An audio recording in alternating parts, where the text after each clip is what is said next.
Assalamualaikum warahmatullahi wabarakatuh. Apa kabar anak-anakku semuanya? Kelas 11 AP, baik AP1 maupun AP2. Semoga tetap semangat belajar di rumah. Baik, kali ini kita akan belajar otomatisasi tata kelola keuangan mengenai ruang lingkup administrasi keuangan. Nah, untuk materi pembelajaran OTK keuangan kali ini, yang pertama kita nanti akan belajar pengertian administrasi keuangan, yang kedua fungsi administrasi keuangan, yang ketiga tujuan administrasi keuangan, dan terakhir dasar pengelolaan administrasi keuangan.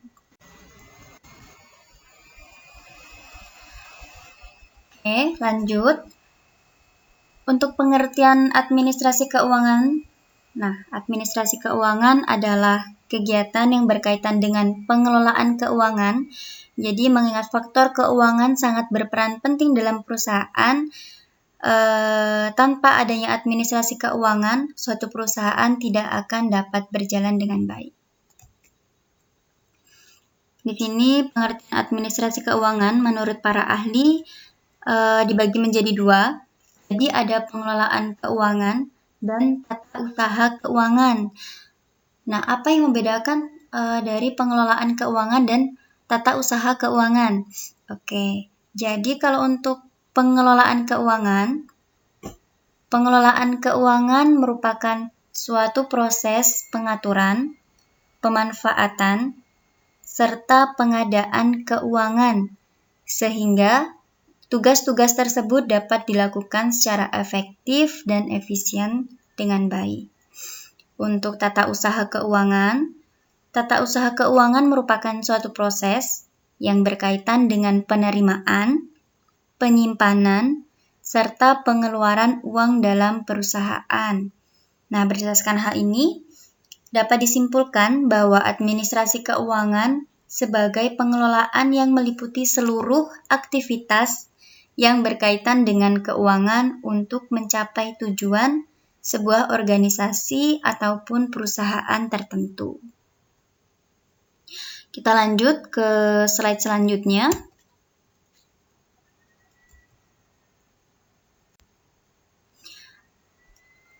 Nah, sekarang kita akan membahas mengenai konsep administrasi keuangan. Konsep administrasi keuangan ini ada dua.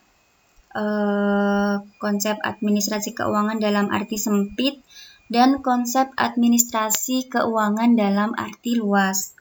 Sekarang kita terlebih dahulu akan membahas konsep administrasi keuangan dalam arti sempit.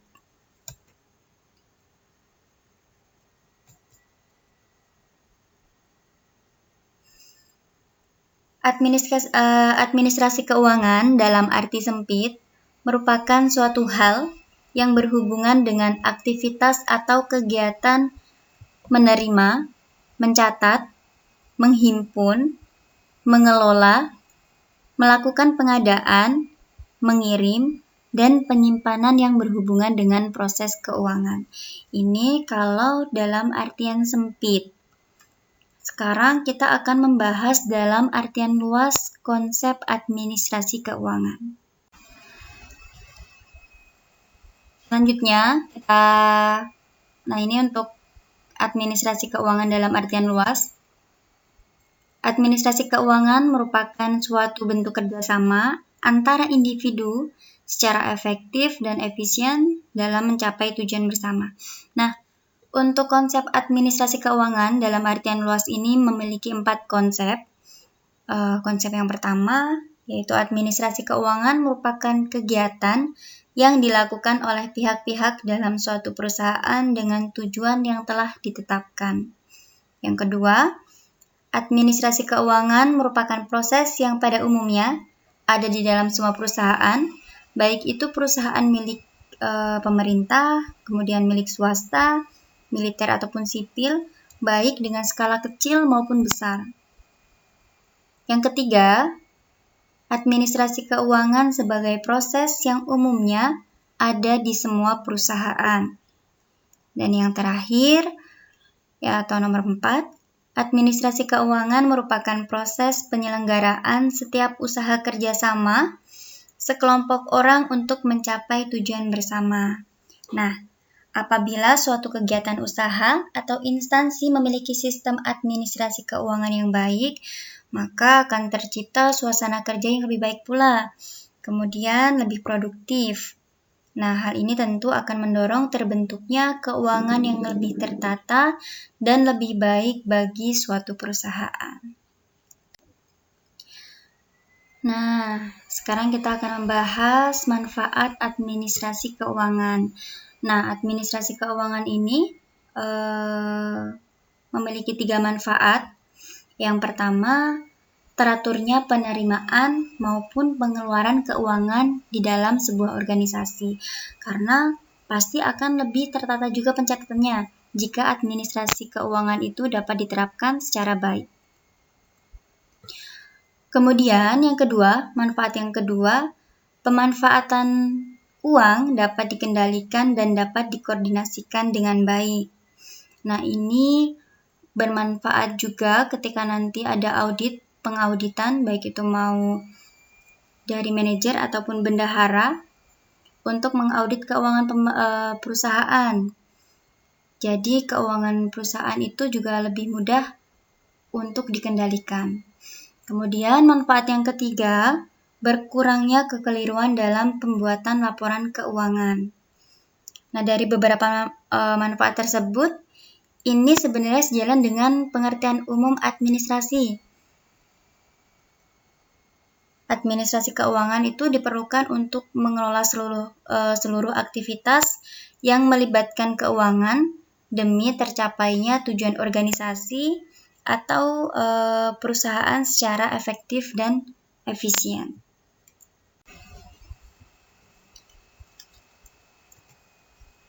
Oke, selanjutnya kita akan membahas fungsi administrasi keuangan.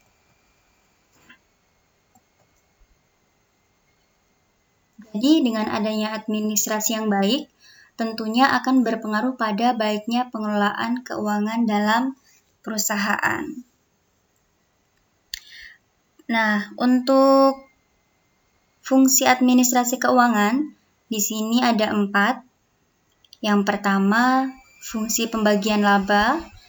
Yang kedua, ada fungsi investasi.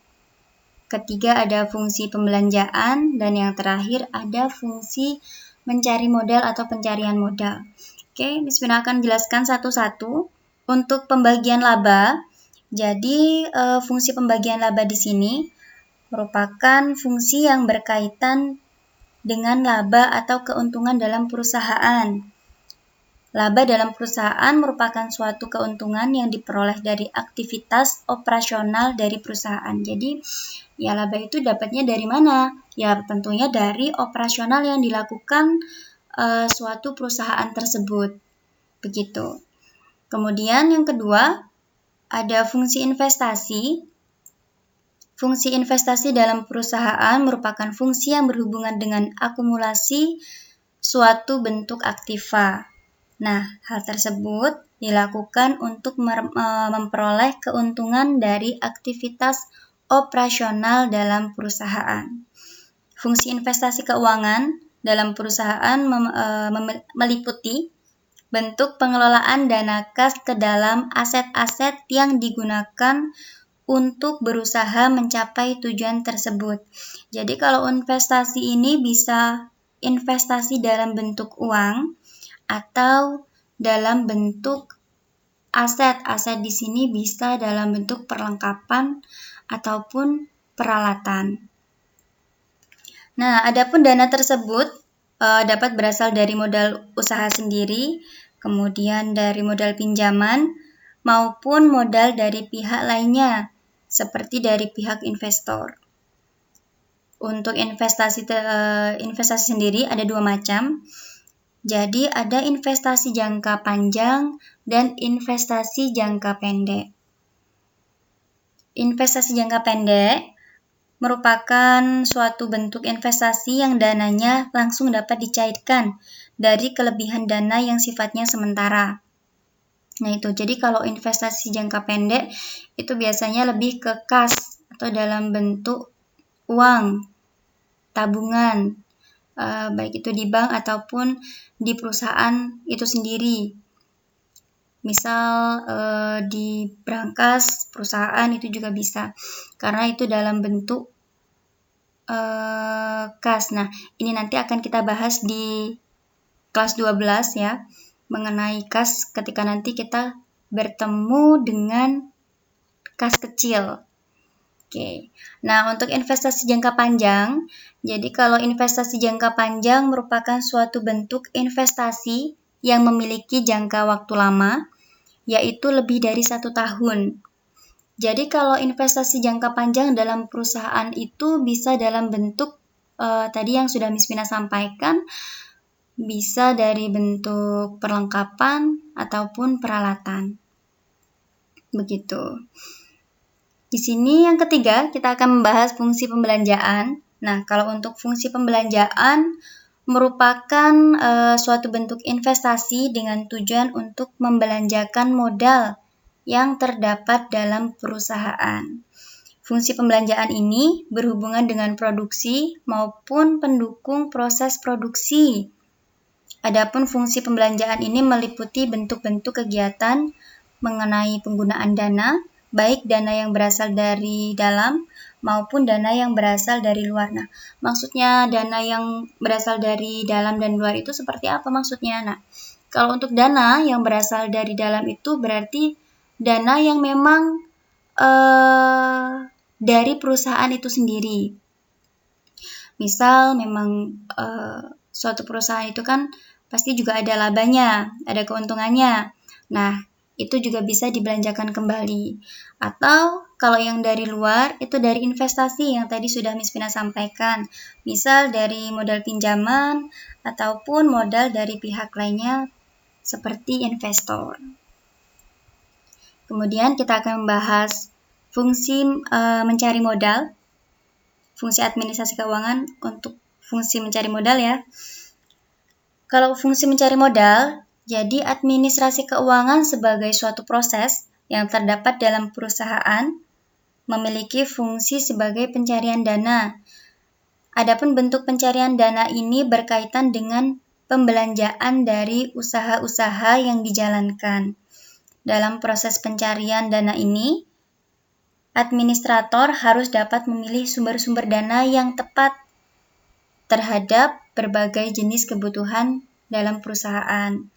Nah, adapun fungsi mencari dana yaitu fungsi pencairan modal yang dibutuhkan untuk mendanai operasional perusahaan.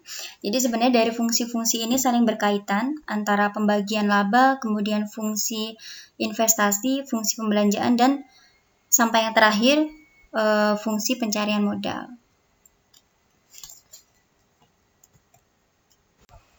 Nah, sekarang kita akan membahas mengenai petugas administrasi keuangan.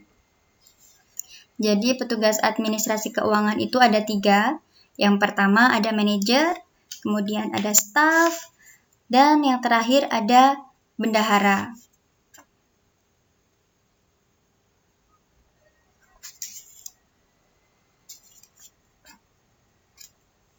Untuk manajer, jadi kalau tugas manajer keuangan itu tugasnya yang pertama menerima dan memeriksa laporan keuangan kas kecil. Kemudian yang kedua menandatangani penyetujuan pengisian kas kecil. Nah, untuk staf administrasi keuangan, kalau staf administrasi keuangan itu staf administrasi yang bertugas menangani pembuatan permohonan pengisian dana kas kecil, kemudian permohonan tersebut diajukan kepada bagian keuangan atau bendahara dengan melampirkan pembukuan kas kecil bulan sebelumnya yang telah disetujui oleh pimpinan ataupun manajer keuangan. Kemudian untuk bendahara sendiri, tugasnya dari bendahara yang pertama menerima permohonan pengajuan dana kas kecil dan laporan pembukuan kas kecil dari staf administrasi keuangan atau sekretaris.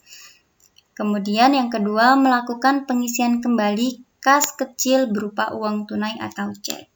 Jadi itu pentingnya administrasi keuangan. Untuk nanti akan lebih jelasnya lagi, kita akan lanjutkan di materi selanjutnya. Oke. Nah, di sini ada take home untuk kalian. Jadi ini untuk anak-anak kelas 11 AP1 dan 11 AP2. Yang pertama, pengiriman tugas atau take home sesuai dengan kontrak belajar masing-masing kelas dengan guru mata pelajaran, seperti yang kemarin sudah kita bahas. Dan harapannya kita sudah menyepakati dan kita menjalankan sesuai kontrak belajar yang sudah kita sepakati. Yang kedua, deadline pengiriman tugas tanggal 5 Juli 2021 pukul 16.00 waktu Indonesia bagian Barat, dengan batas pengiriman maksimal pukul 23.59 waktu Indonesia bagian Barat, sesuai kontrak belajar kita ya. Jadi nanti ketika kalian sesuai deadline pengirimannya atau sebelum deadline akan mendapatkan poin tambahan dari Miss Vina. Tapi jika yang mengirimkan lebih dari pukul 16.00, tugas tetap Miss Vina terima, tapi dengan catatan tidak ada tambahan poin. Nah, nanti silahkan tugas ditulis tangan, kemudian dikirimkan melalui email Miss Vina yang sudah Miss Vina deskripsikan di grup WA. Ini soalnya. Yang pertama, ada 2 fungsi administrasi keuangan bagi instansi. Jadi nanti silakan kalian cari fungsi administrasi keuangan bagi instansi pemerintahan pusat dan daerah. Kemudian fungsi administrasi keuangan di perusahaan. Karena tadi kita masih menjelaskan membahas mengenai administrasi keuangan secara umum. Fungsi administrasi keuangan secara umum. Begitu. Kemudian yang kedua, apa yang dimaksud dengan bukti transaksi ekstern? Silahkan dijelaskan. Kemudian yang ketiga, jelaskan perbedaan nota kontan, nota debit, nota kredit, dan faktur. Jika dicantumkan foto juga boleh dari masing-masing nota kontan, nota debit, dan nota kredit, dan faktur. Kemudian yang keempat, jelaskan yang dimaksud dengan prinsip efektivitas. Kemudian yang kelima, jelaskan yang dimaksud dengan prinsip efisien. Baik, mungkin cukup sekian. Itu yang bisa Miss Vina sampaikan. Tetap semangat belajar di rumah, anak-anakku semuanya yang Miss Vina banggakan. Semoga pandemi ini segera berakhir. Tetap jaga kesehatan di rumah. Miss Vina akhiri. Wassalamualaikum warahmatullahi wabarakatuh.